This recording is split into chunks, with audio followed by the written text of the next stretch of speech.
헌정의 개헌안은 프랑스 제4공화국 모델하고 동일하다는 겁니다. 총리를 국회에서 뽑고 양원제 도입하고 대통령은 허수아비로 만드는 구조다. 그래서 이런 문제점들이 많이 있어갖고 이렇게 하다 보니까 프랑스 제4공화국 시절에 12년 동안에 정권이 21번 교체됐습니다. 그러니까 6개월마다 한 번씩 바뀐 거예요. 내각의 붕괴가 반복되다 보니까 결국 계속해서 국가 위기가 이제 빈번하게 일어나서 이제 드골 장군이 제5공화국을 출범시키면서 이 헌법제 이걸 폐쇄시키고 지금의 이제 프랑스의 마크롱 대통령 같이 이제 대통령이 강력한 권한을 가지는 그런 헌법으로 바꾼 거고요. 프랑스에서도 벌인 실패한 내각제를 왜 지금 대한민국이 따라가려고 하냐 하는 이제 지적을 하고 있는 거고요. 예, 다음 국민의힘 비대위에서 대통령제에서 내각제로 가기 전 단계인 덕수제다라고 얘기를 했습니다. 덕수옹은 프라이머리 내각제라고 봅니다. 내각제 전 단계다. 빌드업 중 트랜지트 단계다. 이제 이전하는 단계다 하는 얘기고요. 다음 박순혁 우공산 TV에서 디스가 아니라 디스 플러스고 내각제 개헌이 아니라 내각제 플러스 개헌이다. 예, 무슨 얘기냐면 디스보다 디스 플러스가 조금 더 독해요. 내각제 개헌보다 지금 덕수제 개헌, 지금 이제 추진하려고 했었던 개헌이 내각제에다가 플러스해서 플러스 더 나쁜 요소들이 있는 개헌이다. 이런 얘기입니다.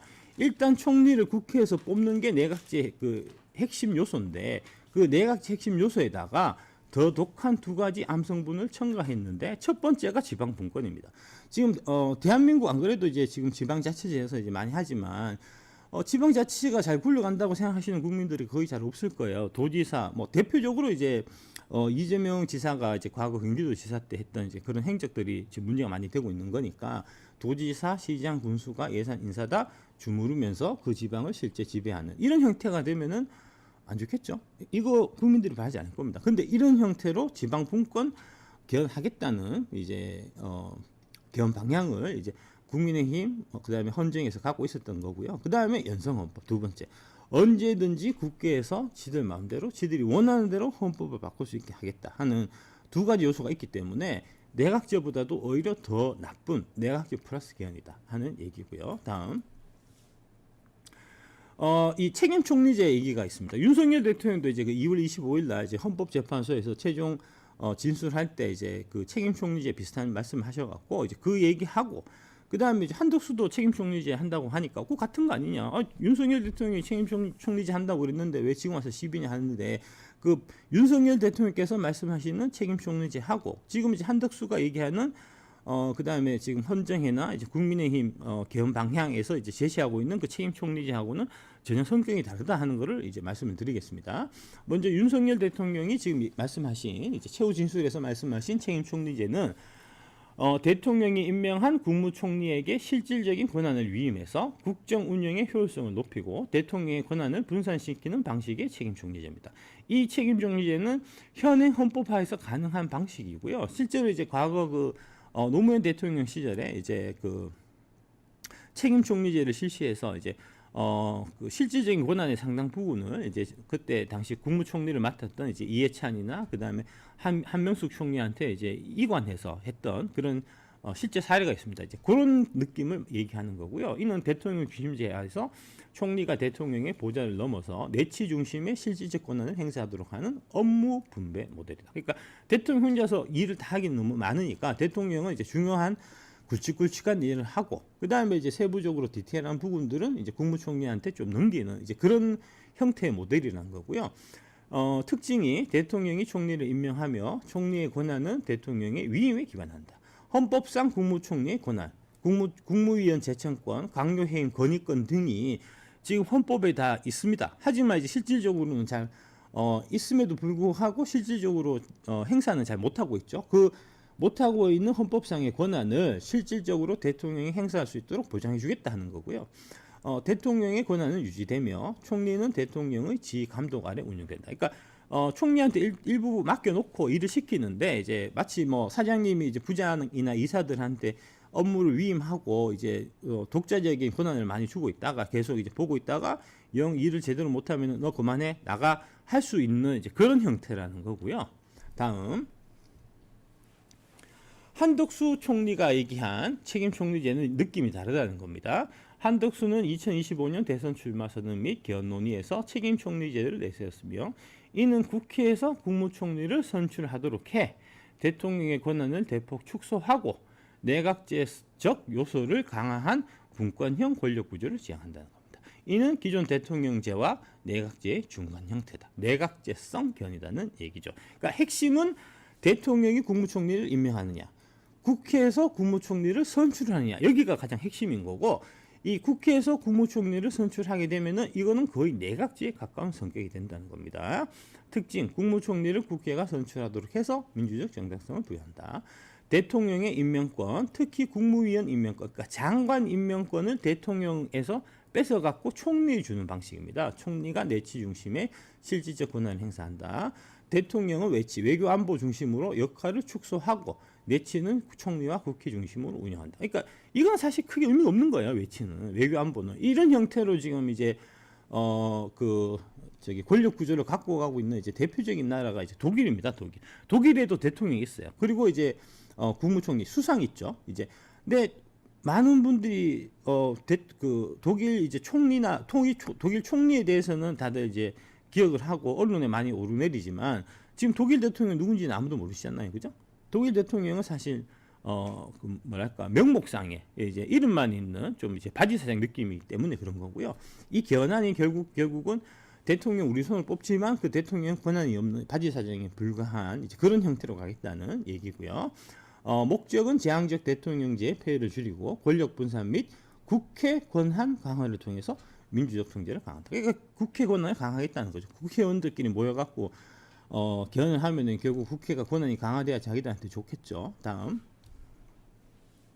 요게 이제 표를 만들면 이렇습니다. 표로 윤석열 책임 총리제와 한덕수 책임 총리제. 윤석열 책임 총리제에서는 총리 선출을 대통령이 임명하는 방식. 한덕수 책임 총리제는 국회가 선출하는 방식이다. 권한의 근거는 대통령이 위임에 따른 거고, 윤석열 책임 총리제는, 한덕수 책임 총리제는 헌법 개정을 통해서 국회 중심의 권한이 부여된다. 개정이 필요하다는, 헌법 개정이 필요하다는 거죠. 윤석열 책임 총리제는 지금 현행 헌법으로도 가능하다는 얘기입니다.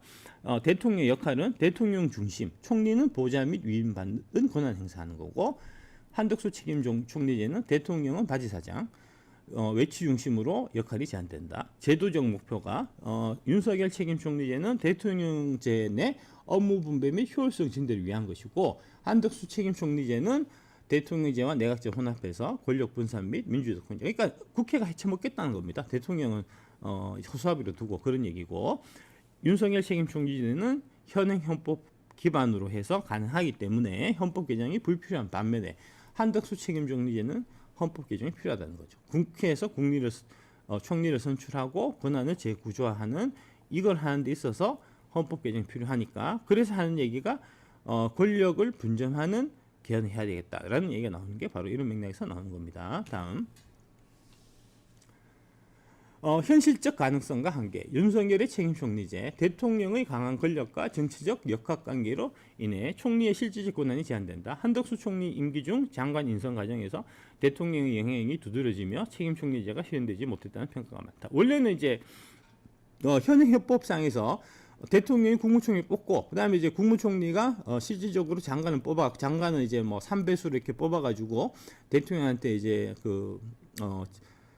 제안을 하면은 그 대통령이 이제 3명 뽑은 중에서 1명을 낙점하는, 이제 원래 그런 식으로 하도록 돼 있어요. 근데 이제 지금 그런 식으로는 진행이 되고 있지는 않죠. 대통령이 이제 장관을 직접 임명하는 그런 형태고, 국무총리는 이제 장관 관련해 갖고 재청권을 이제 좀 형식적으로 사용하는 이제 그런 형태로 돼 있는 거고요. 한덕수의 책임 총리제는 국회 중심의 총리 선출은 헌법 개정을 요구하므로 정치적 합의가 필요하다. 또한 내각제적 요소 도입은 뭐 보수뿐만 아니라 진보도 이건 다 반발할 겁니다. 예, 국민들이 반발을 초래를 하고 대통령과 제와의 조합 문제도 가지고 남기 때문에 결국은 이제 한번 갔다가 내각제성을 한번 갔다가 최종적으로 내각제로 가려고 하는 거겠죠. 결론, 윤석열의 책임 총리제는 현행 대통령제 틀 안에서 총리의 역할을 강화하려는 시도였으나 대통령의 권한이 여전히 강력해 실질 효과가 미미했다. 반면 한덕수의 책임 총리제는 국회 중심의 권력 분산을 목표로 하여 내각제적 요소를 도입하려는 보다 구조적인 개혁안이다. 뭐 그런 내용입니다. 그러니까 결국은 얘기가 다르다. 이제 얘기가 다른 건데 전혀 다른 건데 이제 섞어서 얘기하는 사람들은 국민들을 속이려 하는 나쁜 자다. 이제 이런 얘기고요. 다음 장. 윤석열 대통령께서 이제 이 내각제 개헌에 대해서 말씀하신 적이 있습니다. 이게 이제 그 대선 과정에서 이제 연설할 때 이제 내각제성 개헌에 대해서 내각제성 개헌이 대한민국에서 왜 안 되느냐 하는 부분에 대해서 이제 말씀하신 내용입니다. 한번 보시면 맨날 무슨 대통령제가 어떻고 내각제가 어떻고 그러는데 우리 국민들이 대통령제를 선호한다. 왜냐? 국회의원에 대한 불신이 심하다. 다 심하시죠? 예, 뭐 저도 마찬가지입니다. 그거는. 사실은 정치 개혁을 하려면 선거법부터 바꿔야 한다. 그리고 자꾸 내각제 하는데 내각제라고 하는 건 수상이나 총리가 매주 일주일에 하루씩 아침부터 밤늦게까지 국회 본회의장에 가서 사전에 준비되지 않은 여야 의원들의 다양한 질문에 대해서 즉문즉답을 할 수 있는 그런 정도의 내공이 있는 정치인들이 많아야 가능하다. 그런 사람들이 총리나 수상이 되어야 운영이 가능한 제도다. 우리나라는 그동안 정치인들을 좀 싹이 될만 하면은 밟아오고 죽여왔기 때문에 내공이 있는 이런 사람들부터 많이 키워서 이런 자산을 만들어 놓는 게 중요하다. 실컷 대통령제 하면서 나쁜 짓은 다 하고서 이제 와서 선거에서 패색이 짙어지니 총리를 국회에서 추천하자는 등 참 기도 안 차는 얘기를 하고 있다. 이런 말씀하셨다는 거죠. 우리나라 실정에 의원 내각제는 맞지 않다. 왜냐? 국회의원들이 저질이어서. 저도 그렇게 생각합니다. 많은 분들이 동의하실 겁니다. 다음. 윤석열 대통령께서 이제 국민께 드리는 호소해서 이제 그 한덕수 이제 쿠데타 이제 내각제 세력의 쿠데타가 이제 저지되고 난 다음에 김문수 후보가 최종 국민의힘 대통령 후보로 당선되고 난 다음에 국민 여러분들께 호소문을 하나 보내셨습니다. 제가 쭉 한번 읽어보겠습니다. 국민께 드리는 호소. 존경하는 국민 여러분, 자유를 사랑하는 동지 여러분, 그리고 해외 동포 여러분. 지금 이 순간 대한민국은 다시 한번 선택의 갈림길 앞에 서 있습니다. 과연 우리가 자유와 법치의 길을 지켜낼 수 있을 것인가? 아니면 무책임한 선동과 무질서에 국가의 명운을 내어줄 것인가? 라는 이 질문 앞에서 우리는 결단해야 합니다. 이번 국민의힘 대통령 후보 경선은 격렬한 논쟁과 진통이 있었지만 여전히 건강함을 보여주었습니다. 김문수 후보가 최종 후보로 선출된 이 순간 저는 경쟁을 펼쳤던 모든 후보분들께도 진심으로 깊은 경의를 표합니다. 또 한덕수 전 총리께서 출마 선언 당시 밝히셨던 자유민주주의와 국가의 번영을 위한 사명은 이제 김문수 후보와 함께 이어가야 할 사명이 되었습니다.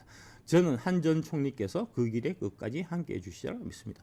한덕수 총리가 이제 지금 김문수 후보 이제 그 선대위원장 뭐 이런 거 이제 자리를 맡아달라 하는 이제 부탁에 대해서 계속 좀 고사를 하고 계신데 이제 그러시면 안 될 것 같습니다. 이제 좀 도와주셔야죠. 예, 그렇고 그리고 다른 후보를 지지하셨던 모든 국민 여러분께 호소드립니다. 이제는 마음을 모아주십시오. 김문수 후보를 지지하셨던 분들 또한 이 과정을 겸허히 품고 서로의 손을 맞잡아야 합니다. 우리의 싸움은 내부가 아니라 자유를 위협하는 외부의 전체주의적 도전에 맞서는 싸움입니다. 다음. 저는 비록 탄핵이라는 거센 정치의 소용소리 속에 놓였지만 당에 늘 감사했습니다. 단 한 번도 당을 원망한 적이 없습니다. 정당은 국민의 뜻을 담는 그릇이기 때문입니다. 저는 비록 임기를 다하지 못하고 물러났지만 제 마음은 여전히 국가와 당과 국민에게 있습니다. 저는 끝까지 이 나라의 자유민주주의를 지키는 길에 여러분과 함께 할 것입니다. 이번 6.3 대통령 선거는 단순한 정권 교체의 문제가 아닙니다. 자유 대한민국의 체제를 지킬 것인가, 무너뜨릴 것인가 그 생사의 기로에 선 선거입니다. 저는 국민 여러분께 분명히 말씀드립니다. 이제 우리는 단결해야 합니다. 김문수 후보가 제시하는 원칙을 지키는 정치는 바로 자유민주주의의 본질을 보여주는 것입니다. 이는 지금 거대 야당의 정체주의적 형태와는 근본적으로 다릅니다. 이 차이가 대한민국의 미래를 가릅니다. 국민 여러분, 특히 자유를 사랑하는 청년 세대 여러분, 다시 한번 함께해 주십시오. 지난 겨울 탄핵 전국에서 서로 손잡고 하나 되어 끝내 무너지지 않았던 그 용기, 그 신념을 다시 꺼내 주십시오. 다시 일어나 주십시오. 다시 외쳐 주십시오. 우리의 반대편은 강력합니다. 그러나 우리가 서로 믿고 단결한다면 결코 우리를 무너뜨릴 수 없습니다. 이번 선거에서 우리는 반드시 승리해야 하며 승리할 수 있습니다. 자유가 무너진 곳에서 경제도 미래도 없습니다. 체제가 무너지면 모든 것은 무례의 성이 됩니다. 우리는 지켜내야 합니다. 2030 청년 세대와 미래 세대들이 살아갈 자랑스러운 우리 자유 대한민국은 저 윤석열은 끝까지 여러분과 함께 할 것입니다. 여러분 한 분 한 분도 이 나라의 진정한 주권자로서 함께 해 주시리라 굳게 믿습니다. 우리는 반드시 승리할 것입니다. 감사합니다. 2025년 5월 11일. 네, 이상입니다. 감사합니다.